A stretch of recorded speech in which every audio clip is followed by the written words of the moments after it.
Ruto ni kama alicommit a mistake and take this to the bank and take $1 million with it. Hii Meru tour ya President William Ruto na Rigathi Gachagua inaonyesha ya kwamba it was a mistake to impeach Wamunyoro, because ukiangalia reception ya President William Ruto kule Meru na uangalie reception ya Wamunyoro, I can assure you 100% President William Ruto made a mistake, political mistake, kwa vile alifikiria akimchukua Professor Kindiki ataweza kuishika Mount Kenya East, lakini Mount Kenya East it appears they are led by Mount Kenya West.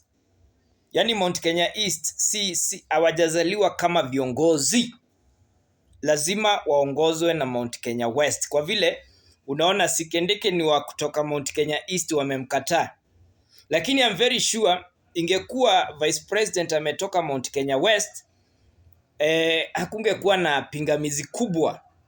So mi naona President William Ruto alifanya mistake kubwa sana kumwimpeach Rigathi Gachagua, na Mount Kenya yote sasa unanimously wanasema ni Wamunyoro na wako ready kusimama naye to the end.